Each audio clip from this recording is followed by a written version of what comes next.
Buenos días, muy buenos días. Estamos compartiendo otra vez en este ciclo de Ingeniería del Alma. Em, estamos con un tema interesante, el tema de hoy. Sin duda que va a generar muchas reacciones y es un tema que yo creo que a muchos de nosotros o nos ha, o es un tema que se nos ha preguntado, o es un tema que nosotros nos hemos preguntado en más de una ocasión. Así que espero poder, no sé si responder la pregunta en forma integral, pero al menos eh, avanzar en la dirección de como yo he estudiado de mis rabinos y como Rav Dessler, que es la fuente de la que estamos siguiendo este ciclo, cómo él enfrenta esta pregunta. Em, Antes de entrar directamente en este tema, vamos a agradecer la donación por el día de estudio de hoy a Adela Ergas y familia, Leilun Ishmat de José Alberto y Akar Ventura, Zichron Libraja. Muchísimas gracias. Y acuérdense todos que pueden participar y sumarse con sus aportes para que podamos seguir manteniendo este canal abierto. Ok, estamos empezando el mes de Elul. Eh, ya falta un mes para Rosh Hashanah y en un contexto tan extraño como el actual y esta incertidumbre, no saber si vamos a poder tener efectivamente el rezo en la sinagoga, sin duda que a todos un poco nos confunde. Vamos a intentar que el estudio del día de hoy ojalá pueda ayudar a dar fuerza en el mundo, sacudir un poquito para que las condiciones se den, para que ojalá todos los judíos en el mundo podamos tener un Rosh Hashanah y un Kippur como queríamos tener y como necesitamos para poder conectarnos con Dios. Y hablando de Hashem, que es el tema de hoy, eh, vimos la clase pasada el martes, empezamos una sección nueva de este ciclo, hablando un poquito de este tema de la fe para el judaísmo, la emuná. Y vimos entonces, yo no estoy pudiendo ver en este minuto los comentarios, así que igual háganlos porque voy a intentar poder verlos. ¿Ok? Así que comenten para que yo pueda responderles sus saludos, pero no estoy seguro que lo logre. Em, Hablamos la clase anterior sobre fe, que se traduce como emuná, y tzedek. Tzedek dijimos, em, si bien se traduce la palabra literalmente como justicia, em, aquí Rav Dessler y los sabios le llaman al tzedek a, como el convencimiento que uno puede llegar a tener sobre la existencia de Dios, así como que es lo justo, es lo correcto, es, ¿ok? Eso se refiere con tzedek. Entonces está emuná, que es un primer paso en mi relación con Dios. La emuná es la fe, pero la fe, la emuná, de acuerdo al judaísmo, es una fe basada en evidencia, ¿no es cierto? Tampoco es una fe ciega. Eh, es una fe no solo basada en evidencia, sino que encima es una fe que puede tener su origen en una cuestión netamente emocional, pero que debe ser acompañada de un proceso de búsqueda y de análisis. ¿Ya? Esa es la manera judía como se entiende la fe. La fe se trabaja y la fe se puede desarrollar, ¿ok? No es imposible. No es un don de la fe, no es un flechazo que cae del cielo, la fe se trabaja. Por supuesto que hay cosas que te ayudan, que te favorecen, pero se puede trabajar. Eh, Ahora bien, cuando, eh, cuando nosotros hablamos de fe, eh, tenemos que entender que estamos diciendo algo bastante rudo. Estamos diciendo que la fe la puedo trabajar, la emuná la puedo trabajar. Significa que eh, cualquier persona lo puede hacer. Lo que estamos diciendo es que cualquiera puede trabajar la fe. Y si fuese tan sencillo, ¿ok? Si la fe fuese algo eh, accesible por todos, como debiera ser, ¿no? O sea, si Dios lo que quiere cuando crea el mundo y crea al hombre, así lo dice el Ramjal, Ramos Chaim Luzzatto y muchos otros. Ahora sí estoy viendo a la gente, Jaime, Bofefani, Betty, Rocío, muy buenos días. Estoy pudiendo ver, al menos algunos mensajes los puedo ver, así que gracias por acompañar y por hacerse presente. Ahora sí, si la fe es algo que Dios quiere que tengamos. Dios quiere que lo encontremos. Em, ¿Por qué a veces es tan difícil? Y al revés incluso, uno puede incluso decir hoy en día, es más fácil el camino de la negación de Dios, el camino de creer en el hombre quizás, eso puede resultar más sencillo quizás que creer en Dios. Entonces, si todo el propósito de la creación era que el hombre encontrara a Dios y se conectara con él, ese era el propósito de la creación, de acuerdo al judaísmo. Entonces, ¿por qué Dios lo hizo difícil? Eh, si en verdad es difícil, o sea, lo vemos en todos lados, no, no es fácil tener emuná, tener realmente esa tranquilidad, ese convencimiento de que Dios existe, no es fácil. Y sin embargo, Rav Dessler dice que no, la emuná se puede trabajar, se puede trabajar. Y vamos a ver en la clase de hoy, peor todavía, dice que no existe realmente una persona que niegue a Dios. Se dice que eso no existe, no hay. Dice, no hay una picoides, no hay realmente una persona que niegue a Dios. Entonces, claramente, esto exige una explicación. ¿Ok? ¿Cuál es el plan divino? ¿Ok? ¿En qué situación estamos hoy en día? Y cómo es que, por un lado, se nos dice que es algo tan fácil, uno podría decir, Dios obvio que es lo que quiere, y sin embargo lo que uno ve afuera en la calle es que todo el rato sucede que la gente niega a Dios. Todo el rato sucede que la gente vive sus vidas como si Dios no existiera. Entonces, si es algo que Dios quiere tanto y algo tan lograble, ¿por qué no es algo más masivo? Eh, Mi querido amigo Jaime de Mayo, después de la clase anterior, tuvimos una conversación muy interesante eh, sobre Abraham, ¿no es cierto? Y la posibilidad o la opción que tenemos a estar seguros de que Dios existe. Abraham encontró a Dios espontáneamente. Y después de Abraham, porque lo que hizo Abraham fue titánico. ¿Ok? Acuérdense que Abraham no tuvo maestros, no tuvo gente que le iluminara el camino. Abraham solo se tuvo que abrir paso de un hogar que encima venía con creencias muy opuestas. Y Abraham lo hizo. Pero después de Abraham, el mundo cambió porque ahora Dios está, a través del pueblo judío y a través de la Torá, Dios está revelado. Sí, no está tan revelado como mi mano o como las montañas que yo puedo ver todos los días, es verdad, pero existe un grado de revelación. Ya para nosotros esto no es una caja oscura, cerrada, ¿no? Como lo fue para Abraham. Entonces, si Abraham lo pudo encontrar de forma espontánea, hoy en día debería ser incluso mucho más fácil. Debería ser más fácil todavía, porque tengo las pruebas ahí. O al menos tengo un pueblo cuyo destino y cuyo objetivo debiese ser marcar la presencia de Dios en la tierra. Eso es lo que nosotros los judíos debiésemos hacer, marcar al mundo y mostrarle al mundo la presencia de Dios. Eh, Voy a partir por dar una regla, que es una de las cosas más difíciles en la vida, creo, aceptar. Dios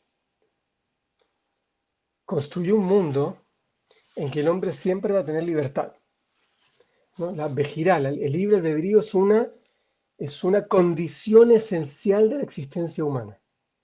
Eso significa que así como las plantas, cuando Dios las crea, Dios a las plantas les tiene que dar todas las condiciones para sobrevivir.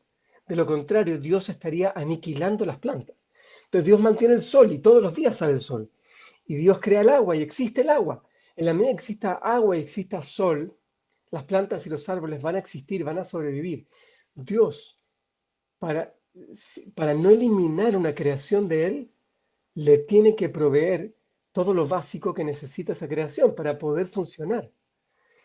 De la misma manera, el hombre, si su condición básica es ser libre, Dios, además de darnos acceso a la comida y etcétera, etcétera, Dios también nos garantiza el acceso a la libertad.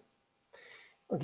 Eso no es una declaración, ojo, yo no soy Martin Luther King o no estoy luchando aquí por la reivindicación de la opresión de ningún pueblo en particular. Lo que estamos hablando aquí de libertad, me refiero a la libertad de elegir, ¿ok? Al ejercicio que tengo yo para definir mi propósito en la vida. Esa libertad el hombre siempre la tiene. Y Dios te la garantiza. ¿Y cómo te la garantiza? Y aquí viene la parte fuerte.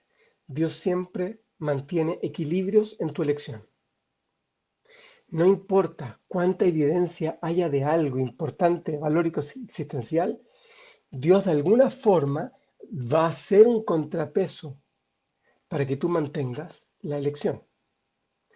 Porque si Dios te permitiera eliminar esa otra alternativa, tú ya no tendrías elección. Entonces, es verdad que lo hablamos hace el día de la marmota, no sé, hace un par de semanas, un par de meses, ya ni me acuerdo, pero hablamos que uno puede, en la medida que uno ejerce el libre albedrío, uno puede ir dejando desafíos atrás, ¿no es cierto? No sé, voy a usar un ejemplo simple, la persona que eh, quería dejar de fumar y le costaba mucho. En algún momento, él logra superar eh, su deseo y su adicción al tabaco, quizás. Sí, ok, y ese deseo, ahí él ya no tiene ahí sus desafíos, pero no significa que no va a tener desafíos en la vida, él va a tener otros, quizás más sofisticados, pero él va a tener que lidiar toda su vida con sus adicciones o con sus debilidades más básicas, ¿ok? Porque Dios siempre te va a dar desafíos. Entonces, en la pregunta más básica, que es sobre la existencia de Dios, algo fundamental, porque es el pilar de la existencia humana, Dios dice, ahí yo también siempre te voy a dar la obligación de elegir. Y para eso entonces, no importa que tengamos más evidencia que antes, no importa que tengamos grandes tzadikim hoy en día y tengamos grandes testimonios y hay clases y seminarios, hago un anuncio, hay un seminario muy famoso de Shatoral Discovery, que es un seminario que está orientado para dar evidencia racional sobre la existencia de Dios.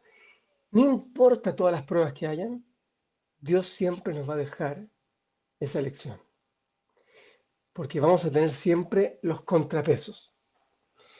Eh, y entonces, el desafío que tuvo Abraham Avinu, si bien fue muy grande, nosotros también tenemos desafíos grandes, ¿ok? Tenemos quizás más pistas y tenemos más herramientas, pero también nosotros estamos viviendo en una época tremendamente complicada. Nosotros hoy, ¿no es cierto? Año 2020, para los que lo ven esto desfasado, eh, hoy estamos viviendo una época tremendamente complicada. ¿Por qué? Porque eh, aceptar la existencia de Dios no es algo gratuito. Eh, ¿A qué me refiero? De acuerdo al judaísmo, las ideas en sí mismo no sirven de nada si aquellas no pueden bajarse a la práctica. O sea, yo no puedo amar a alguien, ¿ok? En mi corazón y nunca haberle dicho nada tierno, nunca haberle hecho ninguna demostración de amor, nunca nada. Eso no es amor. Ok, si uno no tenía la posibilidad porque estaba muy lejos, ok, pero si circunstancias normales, si yo amo a alguien en mi corazón, eso tengo que bajarlo a la práctica. De lo contrario, dicen nuestros sabios, el no bajar a la práctica es una demostración de que tu pensamiento o tu sentimiento no están realmente ahí. Entonces, cuando yo digo, creo en Dios, desde el punto de vista judío, eso necesariamente me tiene que llevar a llevar una vida distinta. Porque si no, entonces, bueno, ¿qué significa creer en Dios entonces? No, creo que tengo un ángel guardián, eso no es Dios para el judaísmo. ¿Sí? Eh, es interesante, los sabios dicen que la misión que tenía Abraham como el primer monoteísta, me dice, bueno, pero hoy día hay muchos pueblos monoteístas, la sociedad occidental más o menos acepta que no hay ídolos y que hay un Dios. Ok, unos le llaman Alá, otros le llaman Dios. Dice el Ramjal, Ramoshe Chaim Luzzatto, en Derech Hashem, él dice, en el primer capítulo, él dice, la creencia en Dios del judaísmo es una creencia que tiene letra chica. No es solo una cuestión intelectual, es una cuestión práctica. Y existen 6 elementos que emanan de la creencia en Dios. ¿Okay? Mi vida cambia. Hay un antes y un después para una persona que cree en Dios. Si no, entonces yo no estoy creyendo en Dios de la forma judía. Puede ser de forma de otros pueblos, otras culturas, pero la forma judía de creer en Dios me compromete. Lo más básico es que compromete mi esquema valórico. Si yo creo en Dios y creo que Dios está presente en el mundo y creo que Dios reveló su voluntad a través de la Torá, entonces eso ya de entrada, eso para mí presenta un desafío valórico tremendo, porque yo tengo mis ideas, yo tengo mis convicciones personales y por otro lado tengo las convicciones de Dios, que son las que están ahí en la Torá. Entonces, si yo quiero aceptar a Dios, aceptarlo desde el punto de vista judío, tengo que aceptar que las convicciones de la Torá, esos valores, saben más que los míos propios, que los míos que yo me formé con mi propio intelecto, a través de mi propia experiencia de vida. Puede haber una persona que a los 70 años ha vivido tanto y tanto más que nosotros quizás, y pasó por tantas cosas y él dice, hijo mío, yo sé que esto es así, no me vengas con cosas, esto es así. Y yo le tengo que decir como judío, lo siento, pero no. Ahora, no es que yo a mis 47 años yo sepa más que esa persona de 70, no, no. Lo que pasa es que yo elegí, yo escogí un camino valórico que es el camino que Dios propone, la Torá. El judaísmo adhiere a ese esquema valórico. Entonces, si creencia en Dios de acuerdo al judaísmo me compromete mis valores, la forma en que yo actúo, lo que puedo hablar, lo que no puedo hablar, entonces creer en Dios no es gratis, no es gratis. Y ojo que hoy en día estamos en una sociedad bastante liberal, en una sociedad que exacerba muchísimo la capacidad del hombre, ¿sí? A mí una de las cosas que me gusta, entre comillas me gusta, por favor tomémoslo con que me gusta del coronavirus, es que un poquito le tapa la boca a todas las personas que creían que el hombre y su ciencia estaba por sobre Dios, ¿no? Esa gente que cree que el hombre puede resolver cualquier cosa, no, hoy en día tenemos tecnología para todo, tenemos computadora, inteligencia, tenemos todo. Gurnish, no es verdad, porque Dios te puede poner un desafío que tú no vas a lograr resolver. Y si no lo crees, ahí te mandé el coronavirus. Entonces, esa sociedad actual que exacerba tanto la creencia en Dios, perdón, en el hombre y en la ciencia y en el libre pensamiento, claramente, ¿no es cierto? Cuando viene Dios y te dice toc, toc, toc, dice, pero, no, no, no es así la cuestión. Si está Dios ahí y Dios sabe más que tú y Dios te quiere y Dios está presente en tu vida y Dios está mirando lo que tú haces y te juzga en Rosh Hashanah. Dios te juzga y por lo tanto, pórtate bien, porque en ese juicio, si quieres salir bien, tienes que portarte, ese Dios a mí no me acomoda. ¿Ok? Ese Dios al ser humano no lo acomoda, porque es un Dios que te exige un compromiso. El otro Dios, el Dios que es como un ángel guardián, que está ahí nomás, arriba, no me va ni me viene, creo o no creo, no hay ninguna diferencia. Ese no es el Dios para jugar. Y de hecho nosotros podemos afirmar que hoy en día el porcentaje de la sociedad, incluso occidental, que cree en Dios, no es tan alto. No es tan alto.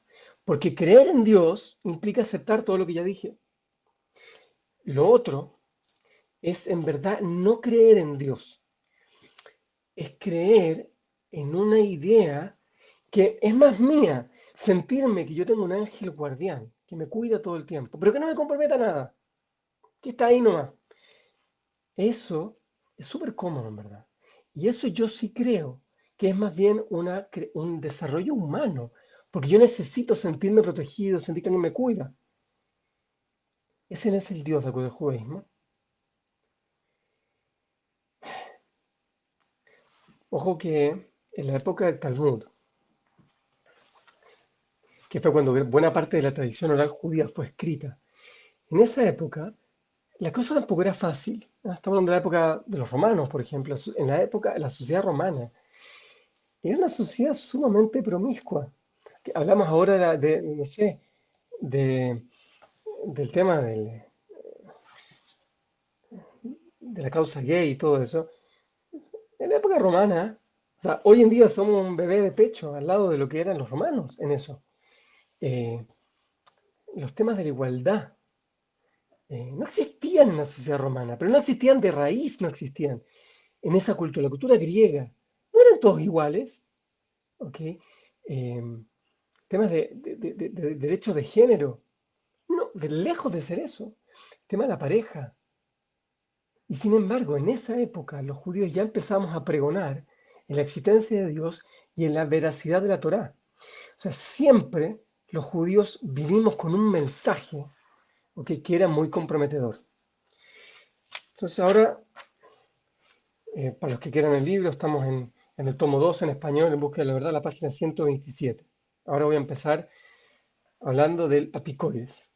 Un apicoides, o apicoros en español, es difícil traducirlo. Es una persona que niega la existencia de Dios. Eh, Esa persona, de acuerdo a Rav Dessler, entonces dice, no existe realmente un apicoides. No hay. Dice, Meolam lo haya apicoides amiti. No existió nunca un verdadero negador de la existencia de Dios. ¿Por qué decimos que no existió nunca un verdadero negador? Tenemos que entender eso. Dice, está escrito en los Salmos, dice, Shamaim mesaprim kevod kel. Dice, En omer ve'en devarim belin ishma kolam. Dice, no hay nadie que no escuche la palabra de Dios. Dice así, es un salmo. Dice, como que los cielos, dice, la evidencia es tremenda y no hay nadie, o sea, digamos, Dios está presente en el mundo. Así es. Entonces, bueno, si Dios está presente en el mundo, no hay forma de negarlo. Pero hay gente que lo niega. ¿Cómo se entiende? ¿Cómo entendemos este salmo que dice que nadie lo va a negar? ¿No? Entonces hay que entender lo que dijo Yeshayahu. Yeshayahu dijo, lo voy a leer en español aquí, él dijo, engrosa el corazón de este pueblo, ensordece sus oídos, aleja sus oídos, no sea que vea con sus ojos y oiga con sus oídos y entienda con su corazón y regrese y sea sanado. Así trae la traducción aquí. O sea, lo que está diciendo el profeta, le está diciendo a Hashem tapa los oídos y los ojos de la gente, ¿no? No vaya a hacer cosa que cuando la gente mire y escuche, que te vaya a aceptar. Entonces, de ahí vemos, y aquí el Sirota Rav Chaim Volozhin dice, que el malvado, el que niega a Dios, es uno que no está mirando. Porque lo que dice el profeta es que si uno mirara y escuchara, entonces uno no negaría a Dios. Entonces el que niega a Dios es aquel que no mira ni escucha. Ahora sabemos que en realidad todos tenemos la posibilidad de mirar y escuchar. Dios no te quita la posibilidad de mirar y escuchar. Por lo tanto, ¿qué es lo que lleva a una persona a negar a Dios? ¿Sabes? Dicen, una de las principales cosas que lleva a una persona a negar a Dios es la pérdida de honestidad real. ¿Okay? Hace algunos meses hablamos digamos, el Kuntras Haemet. Hablamos mucho sobre hasta dónde el hombre puede acercarse a la verdad, de acuerdo al judaísmo. Vimos que había muchas limitaciones que tenía el hombre para ser honesto de verdad. No sé, había temas emocionales, limitaciones propias, que yo no tengo la posibilidad de leerme todos los libros del mundo en mi vida. Entonces ya eso un poco me limita mi capacidad de acceder a la verdad completa. Yo estoy limitado en tiempo y en espacio, tengo muchas limitaciones, pero tengo limitaciones emocionales que son las peores de todas. Porque mis emociones son en definitiva las que predisponen mi análisis, las que inclinan mi balanza. Es extremadamente difícil, por no decir imposible, alcanzar la absoluta independencia intelectual. ¿Sí? Hasta el más sabio de los sabios, al final del día, es víctima o tiene una componente emocional muy fuerte y presente en todas sus acciones. Desde defender lo que he dicho toda mi vida, entonces, lo que vengo diciendo siempre, no me gusta mostrar al mundo que me arrepentí. Eso me predispone. O las cosas que me dan miedo, mis temores, o la búsqueda de honor, o el miedo a la vergüenza. En fin, tantas emociones hay que ciegan nuestra honestidad. Entonces dice Rav Dessler, dice, para negar a Dios de verdad, Y de hecho, filosóficamente hablando, esto lo escuché de un rab inglés, Rab Daniel Rowe, los que pueden escuchar o buscarlo en internet, él tiene muchas clases interesantes de esto, el estudio de filosofía. Él dice, desde el punto de vista filosófico, es imposible demostrar la no existencia de Dios. No existe racionalmente demostrar que Dios no existe. ¿Ok? La no existencia de Dios es irracional. ¿Sí? Por un ejemplo. Eh, ¿Alguno de ustedes vio pájaros con 3 alas? Capaz nadie lo vio. Estoy inventando el ejemplo, ¿sí? Para que se entienda la idea. Digamos que yo creo que sí existen los pájaros con 3 alas. ¿Sí? Entonces, demuéstrenme ustedes que no existen pájaros con 3 alas. Que alguien venga y me demuestre que no existe un pájaro con 3 alas. ¿Cómo ojo, si me preguntaran a mí, a ver, y tú demuéstrame entonces que sí existen pájaros con 3 alas, ahí entonces el peso de la prueba está sobre mí. Yo tengo que demostrar que existen pájaros con 3 alas. Y también está difícil, porque en verdad no los vi nunca. Pero si yo digo, si yo afirmo eso, yo tengo el peso de la prueba, yo tengo que demostrarlo. Pero que alguien ahora venga y demuestre que no existen pájaros con 3 alas, es imposible. ¿Cómo demuestras que algo no existe? Me va a decir esa persona, porque todos los pájaros que yo he visto son con 2 alas. Y yo le voy a decir, está bien, todos los que tú viste, pero quizás no viste algunos, y quizás sí existen con 3 alas. No, pero es que no podría volar, no se podría equilibrar. ¿Quién dijo? Porque según tus reglas no puede volar, pero quizás en otro sistema, este esquema de alas, quizás sí pueden volar. Demuestra que algo no existe. Muy difícil. Entonces, ¿qué?